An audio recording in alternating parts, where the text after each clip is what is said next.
All right, so I'm going to be doing a tarot reading for the collective right now, and that scary looking cat is Princess Pearl the Benevolent, and her eyes are glowing.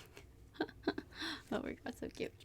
Anyways, hi, I'm Andrea. I'm a professional tarot reader, I'm a therapist, I'm a coach, I do all these things. I'm a DJ, I wear many hats, but tonight we are doing the tarot reading hat. So, just inviting you to take a breath.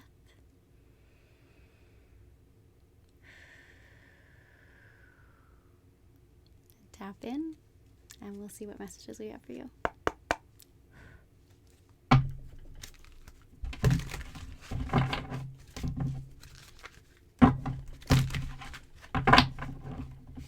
Sorry if that's kind of loud.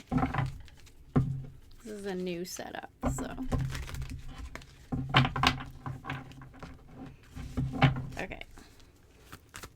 Here we go. I actually haven't read tarot in quite some time. I do it over on my personal Facebook, but I've been wanting to get the YouTube started for a really long time, and I just kept pushing it, putting it off, and finally we're here. So I'm gonna get a few more out on the table, and then we will put the story together.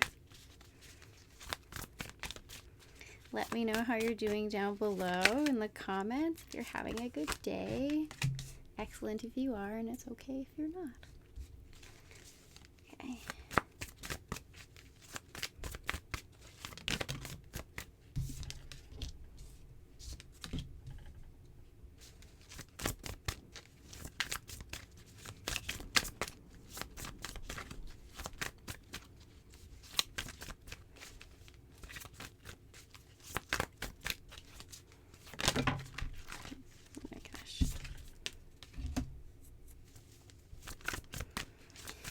Okay, let's get one more out on the table, and then we will bring it all together. What else do we need to know?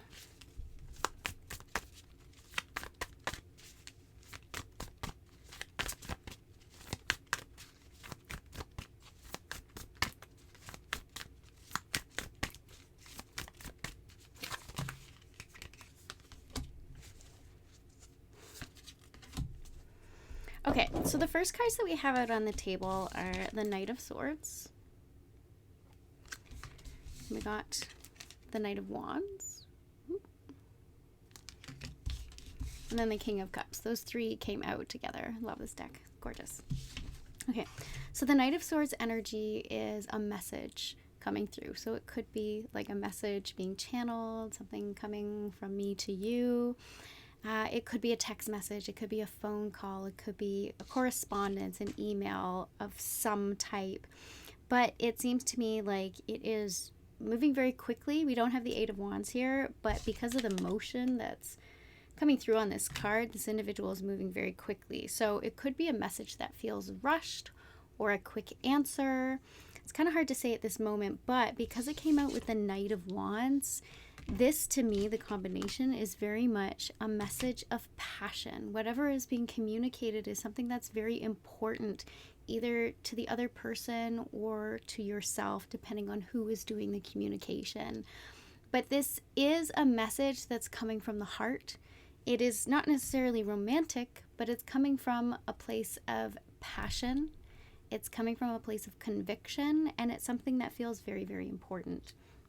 I do think as well that the combination of the two coming out with the King of Cups, and don't worry about whether it's a man or a woman or anything like that on the card, it's simply an energy being represented. So the King of Cups can apply to anyone. The King of Cups coming out with these two, or the two coming out with the King of Cups, makes me think that whatever message is being delivered with a lot of passion is coming from a very emotionally mature place. It's coming from someone who understands not just emotional regulation, but also understands how to embody different frequencies. I've been learning about this myself recently, and I love to share it because I think it's very potent. It's kind of like moving through life and doing our best to embody the energy of the Buddha, for example, the Buddha riding a surfboard. It's funny because the idea of the surfboard is essentially the waves are going to come. We're going to experience big emotions, big happy ones, big low ones. We're going to experience emotions. That's just the human experience. That's life. But the Buddha is embodying almost like a frequency, a Zen-like quality. It's also almost like having a sense of humor through the power of self-awareness and observation. When you develop the skill of being able to, and I love how it's depicted on this card, this person is not only emotionally regulated in their nervous system, but they are clearly embodying a frequency of peace, of mindfulness, of being able to watch what's happening in their emotional landscape, understand what's happening in terms of the emotions that they're feeling and the physical sensations in their body, which is how most emotions show up anyways, and still be content, like the Buddha on the surfboard, to ride the waves. It really is the goal. The goal is not to get rid of our emotions. That's impossible. And when we push the therapist hat on for a second, when we push emotions away, it's a bypass. And we know that that doesn't work in the long term. So it's about learning to be present with the emotions and not just regulate them. It's great to regulate your nervous system in a situation that requires that we calm the nervous system down. But we also don't want to be constantly regulating ourselves. It's a misconception. It's important for most situations. But then there are times when we want to feel the emotions fully. But it's very important not to lose yourself so much in an emotional experience that it's as if you become the emotion. We always need to be grounded in the understanding or the viewpoint, the consciousness, knowing that we are the person having the emotions, but we are not the emotion itself. I know it sounds very spiritual and really deep, but essentially it's just having self-awareness and recognizing, oh, I'm experiencing a really big emotion right now. That's interesting. Not getting so swept away by it that we over-identify with it. Have you ever experienced an emotion that was so intense? Maybe it was sadness or grief or anger, maybe even sometimes joy, ecstasy.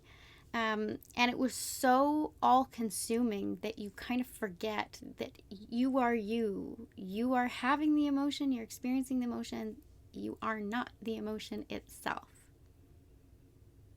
It can be helpful sometimes to think about emotions using different words. Words are spells. Words are important because they actually rewire our brains, our neural networks, and influence our beliefs. So words are very important. So instead of saying, I am angry, or I am sad, you might say to yourself, I'm experiencing anger right now. I feel anger. I feel grief. I feel sadness. I feel bliss. I feel ecstasy. It's just about being able to hold both the experience of the emotion and then recognizing that you are the person having the experience. And in achieving both of those, we recognize that there's even a higher level. There's a third perspective or viewpoint, which is the higher self. In DBT, it's the wise mind. It's the version of you that has the conscious awareness to watch everything that's going on in your life playing out on the stage of your life in the world. It's pretty wild. So the message is coming from a place of passion, and it's coming from a place of truth. That's the Knight of Swords is the truth. The Knight of Wands is the passion. And it's coming from an emotionally grounded place. If you have to write a message to someone, for example, try not to, I don't know if you've ever done this before, when you feel really intensely about something and you want to respond to someone's text message, for example. Has it ever really been a good idea to pick up your phone and from that triggered place, immediately shoot back a text message or immediately call them back or immediately fire off that email. 99% of the time, it's not a good idea. What is a good idea is to take the time to ground so that you can come back to the consciousness, the perspective of the most emotionally mature version of yourself. This comes from, yes, regulating your emotions, but first of all, being able to recognize that you're having a big emotion. It's very basic stuff, but it's essential. That's why it's basic. It's the base. It's the foundation for all the other amazing things that we want to experience in life. We must identify our emotions so that we can work with them. And not just being emotionally mature and being emotionally regulated as much as you can, it's about tapping into a frequency, the frequency of the message of how you would like it to be received, how you would like to be received. And essentially, it's about the frequency itself being a large part of the communication. Sometimes we can sit down to write something, a text message or an email, and the tone is lost, right? When we speak something out loud, we can express our tone, and totally neutral sentences can have very different meanings depending on how they are said, right? But I believe that frequency is important. So when we write an email or a text message, yes, it can be open to interpretation as to what the intention was behind it. But I do believe that when we put a certain frequency into that communication from our own body and from our own consciousness, I do believe that that can influence how it's received to a certain extent.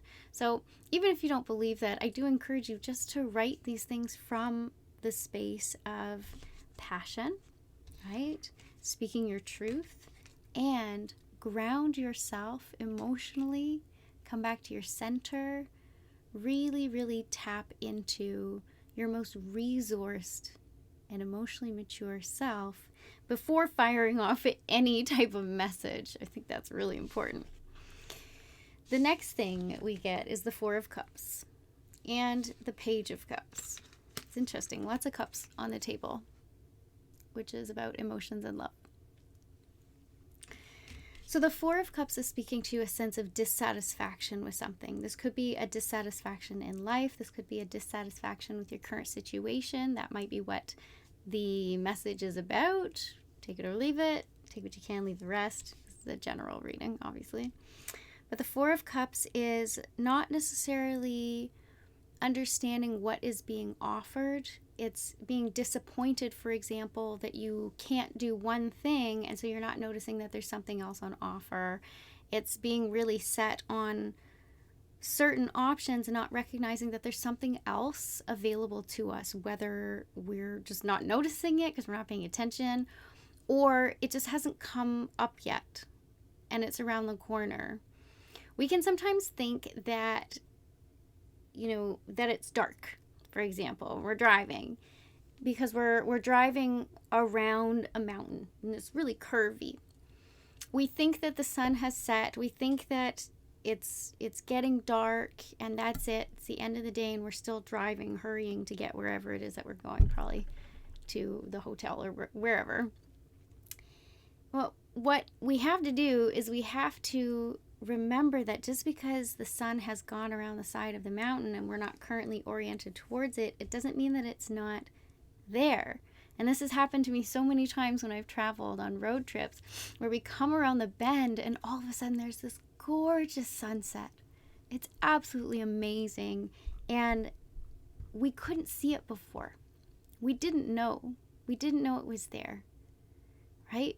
So that's the energy of the Four of Cups, where we're not feeling emotionally fulfilled for some reason and we're feeling dissatisfied. Maybe we're dissatisfied with where we're at in life, or we're just dissatisfied by the current circumstances, or we just don't love our options at the moment. But I would say that it's worth taking another look. What is available to you? Even if you can't necessarily access something right now, think about what else is accessible to you. Look more closely at the resources in your environment. Look at the options available to you. Also, try to have an open mind, right? I really love this card because it has this hand here holding the fourth cup. So there's the dissatisfaction with the other three, and it's not recognizing that there's another thing being offered. So take your time with it. Get curious. Just remember that nothing that is meant for you will pass you.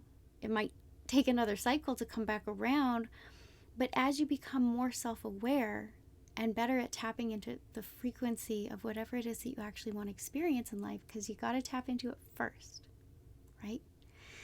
We will start to be able to see the opportunities around us that maybe we had been missing before.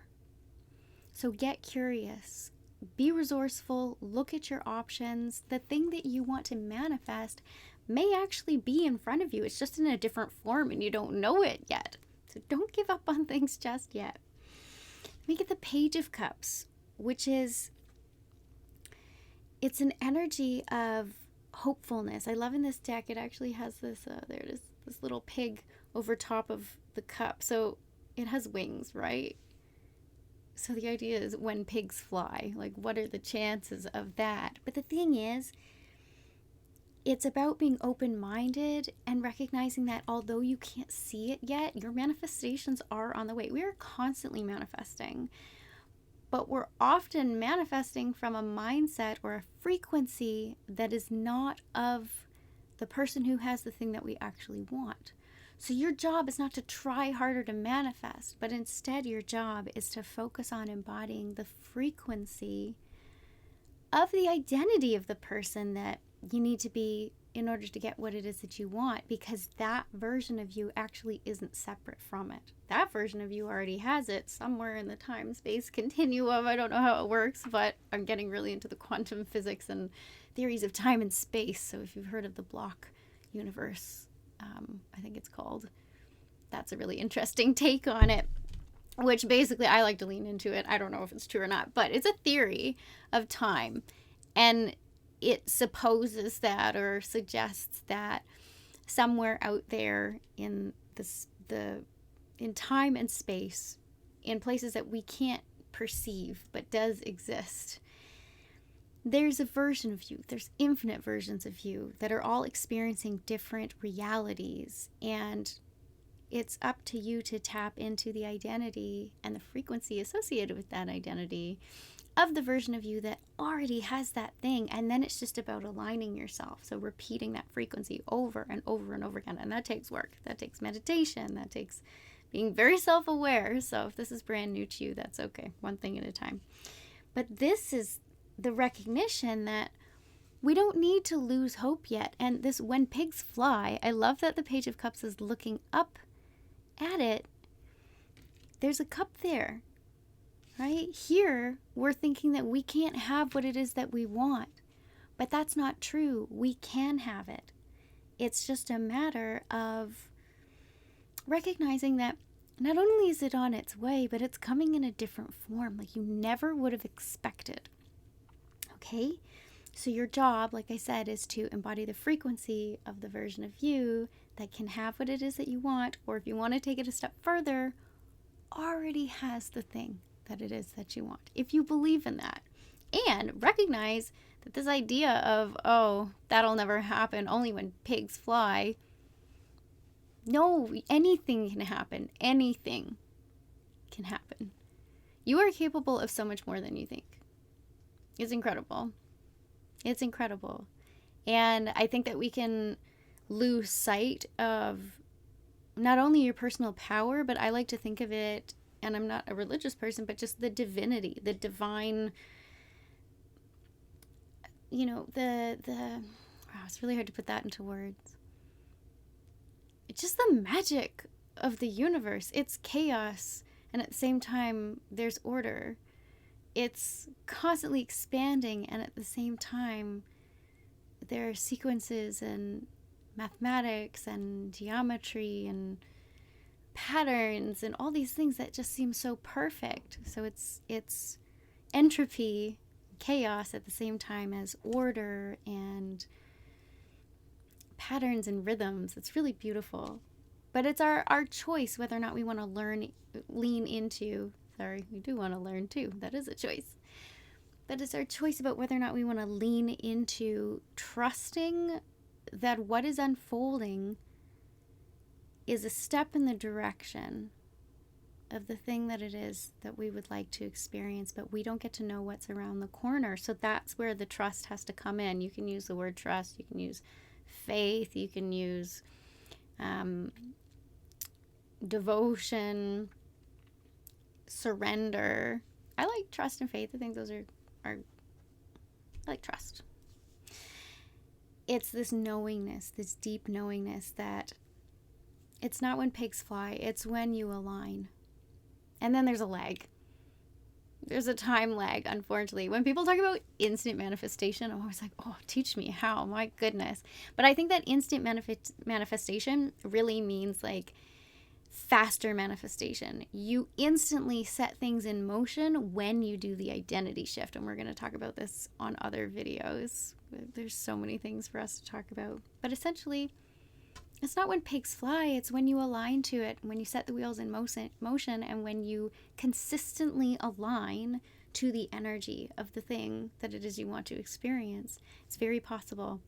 You can do it every day, but it takes practice. Anyone can do it. Yes, there are limitations. There are things that stand in our way. There's a whole world that we have to navigate. It's not just, okay, I want it, and I believe I can have it. Now I got it. Generally speaking, it doesn't work like that. For some people, it does. But most people, it takes time, and it takes practice coming back to the frequency of the King of Cups. You're capable of so much. And I love, we're going to finish with this. We got a major arcana, which is the death card. And in this deck, it's the death and rebirth card. It's so beautiful. I love it.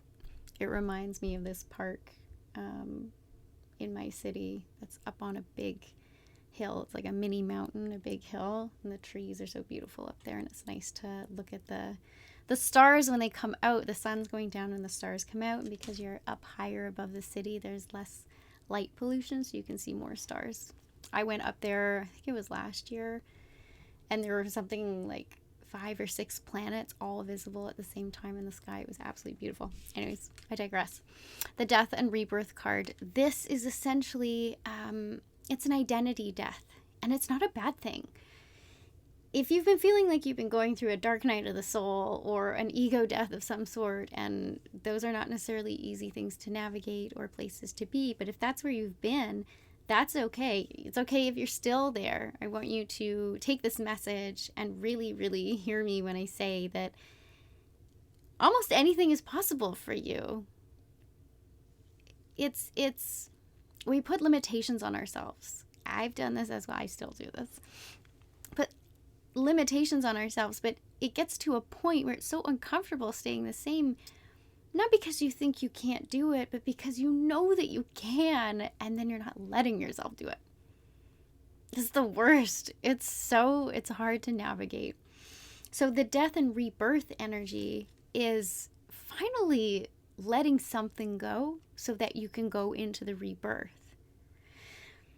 There's only so much energetic space in our life for us to utilize. And just as we need to get rid of clutter, I did a cleanup recently and I'm loving the vibe of the tidy living room. It's looking so great. Put little twinkly lights up. Very proud of myself. Anyways, when we make space in our lives, it's as if we're opening up an invitation for new amazing things to come in. But we had to create that spaciousness. So something has to die, metaphorically speaking, in order to create space for the rebirth, for the new to come in. And that can be your manifestations, it can be your opportunities, and it can also just be making room for the next version of you. And it's not coming from outside of yourself. It's like making room for that new version of you that already lives inside to come forward to the front and step into the driver's seat of your life. So, to recap, we have the Knight of Swords and the Knight of Wands. This is a passionate message. So if this is a message that you are crafting, you're creating, make sure, first of all, we have to release the outcome because we don't know what the response will be. But make sure that you are grounding into your King of Cups energy. This is being as emotionally mature as you can be and tapping into the frequency of authenticity. Speak from your heart. Be very, very honest about what it is that you want to communicate. This tends to be far more effective. And not only is it more likely that you would manifest whatever it is that you want, even if you don't, when you're grounded in that emotionally mature place, even if you don't feel regulated, like this is the part of you that can hold the frequency of peacefulness or groundedness or leadership or gratitude or understanding, whatever the frequency is for you, which essentially is like an identity. That version of you can weather the storm. And we don't know what the response is going to be. I hope that we get what we want. But no matter what happens, you need to remember that you can handle it. You're going to be okay. You're okay. You are okay. All right? And if you're feeling unsatisfied or dissatisfied in life with the options, just know that just like the sun looks like it's disappeared, you may just need to go a bit further on the road, come around the corner, and then find that there's a huge, beautiful sunset happening just around the mountain, but you couldn't see it before. So sometimes it really is about letting some time go by and being open-minded, because we can feel really disappointed if we don't get something that we want, or something feels out of reach, or it just wasn't the right time, whatever it is. Just understanding that there is something else on offer and we just don't know what it is yet. We're not seeing it. Maybe we're just not even looking in the right direction, but something else is available. So be aware and understand with this. I just love the little pig at the top. Your emotional fulfillment, whatever it is that you want, is available to you. It just might not be right now. It might not be in the form that you think. But I want you to let go of this idea of when pigs fly. Unless you can tell yourself when pigs fly, and they will. Right? But it's not out of reach forever. It's not unattainable. You can do almost anything. I don't want to say you can do anything, because someone's in the comments is going to be like, well, I can't do this. And it's like some sort of logistical thing that truly cannot be overcome. And like that happens. So I want to be careful with what I say, but generally speaking, we can let go of the nitpickers and the haters or whatever they're going to come at me in the comments. You can do almost anything. You can have almost anything.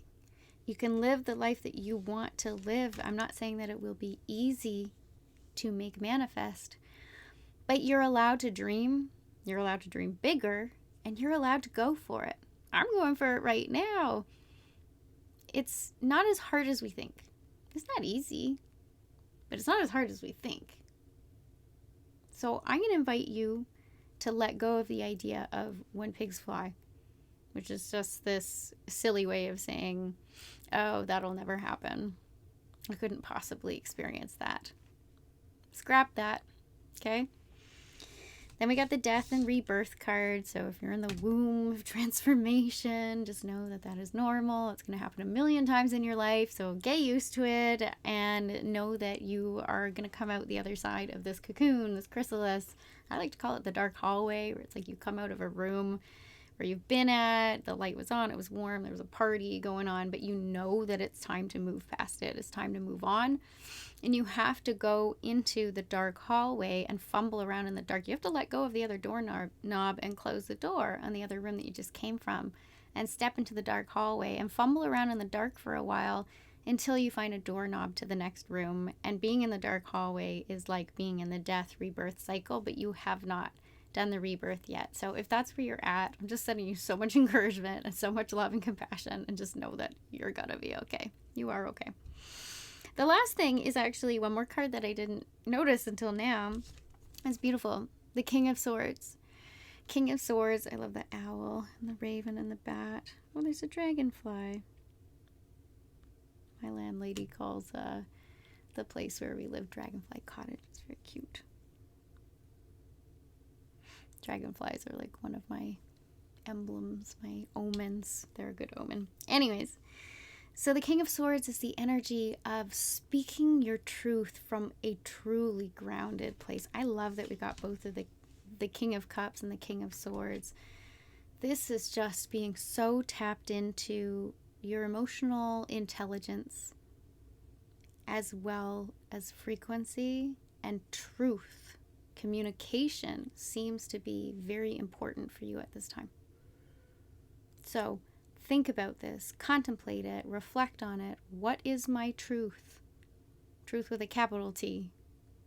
The very important truth, the values, the things that guide your life, and recognize as well through this reflection, where are you telling yourself truths that are not true, or they've been something that you've lived by in the past, but they don't need to be true for you anymore. They're not helpful anymore.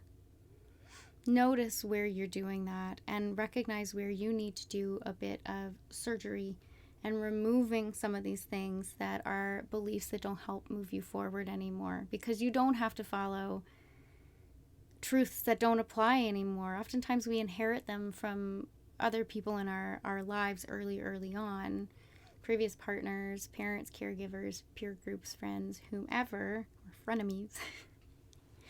And they're not your truth. They probably never were, but we adopted them as a way to make sure that we were still a part of the group. Because to your survival self, your survival brain, your very primal ancestors, basically your nervous system rules your survival. And so, of course, you're going to want to adopt whatever it is that the dominant perspective in that group is about what is true.